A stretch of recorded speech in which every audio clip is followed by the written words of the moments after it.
Skozi zvočne vsebine se učimo poslušati, pa tudi slišati sočloveka. Tako pravi urednica uredništva izobraževalnega, otroškega in mladinskega ter dokumentarno-feljtonskega programa na prvem programu Radia Slovenija Špela Šebenik. V uredništvu že več kot 60 let nastaja tudi oddaja Lahko noč otroci.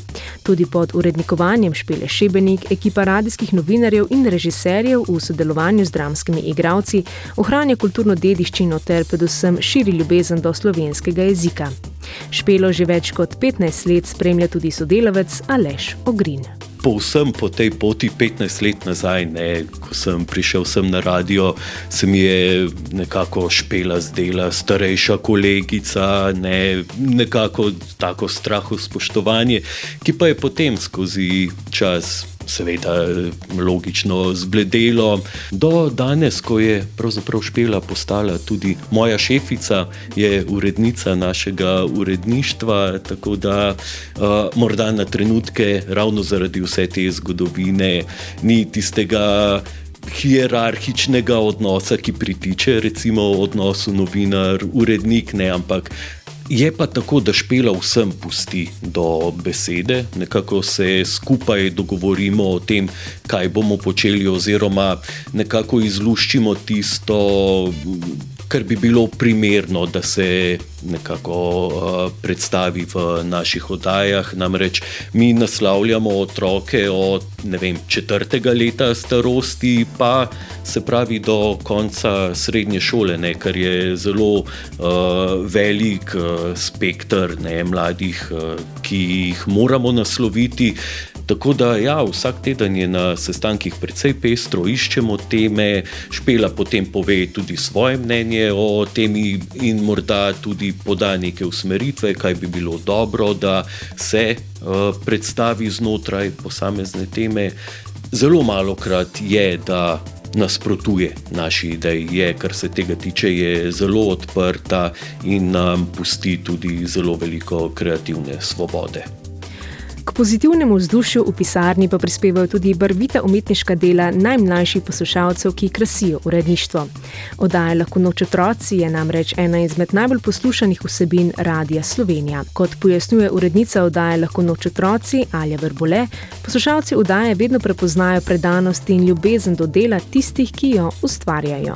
Vse skozi imamo odličen odziv, že številke poslušanj tudi govorijo o tem, da se poslušalci zavedajo tega pomena odlične interpretacije, kar tudi Špela vse skozi ponavlja, in to je velika odlika naše oddaje, da naše pravljice pripovedujejo samo šolani igralci. Otroci nam sem in tja narišajo kakšno risbico, še več odzivov imamo pa od starejših, od staršev, saj oni so tisti, ki poiščejo radijsko postajo, pravljico poiščejo na postaji ali pa na spletu ali pa na podcastih.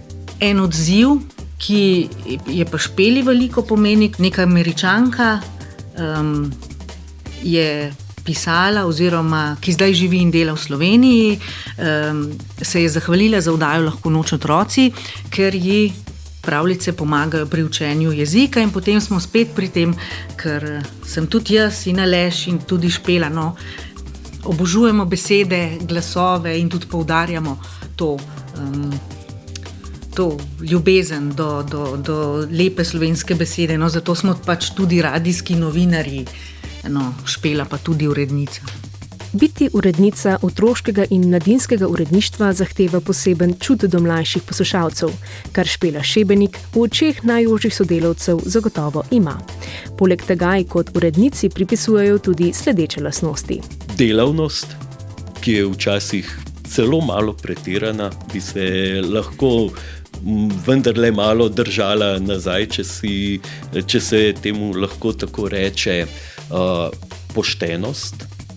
In pa na trenutke morda tudi hudomušnost. Kar je potrebno tudi, če si urednica takšnega uredništva, pravim, tudi malo hudomušnosti in navihanosti. Mislim, povezuje nas tudi to, se mi zdi, če delaš v takem uredništvu, moraš spoštovati tudi otroke, in tudi Špela spoštuje otroke, ker otroci premorejo tudi empatijo in čustveno inteligenco, česar odraslim pogosto zmanjka. In zato recimo tudi mi, ki delamo v tem uredništvu, mislim, moraš imeti posebne veščine, če delaš z otroki in za otroke, mogoče nas tudi to povezuje, moraš imeti kar posebno veščino, tudi komuniciranja, in mislim, da se vsi zavedamo, da so otroci najbolj hvaležno in hkrati pa tudi najbolj zahtevno občinstvo, ker oni so iskreni in oni se ne pretvarjajo, če njim nekaj ni všeč, če njim pravljica ni všeč, ne bojo poslušali. Tako si Špela Šebenik ob ekipi radijskih novinarjev prizadeva predvsem za to, da se ljubezen do slovenskega jezika širi skozi radijske valove ob vsebinah, ki ne le izobražujejo, temveč omogočajo raziskovanje meja naše domišljije. Ime meseca.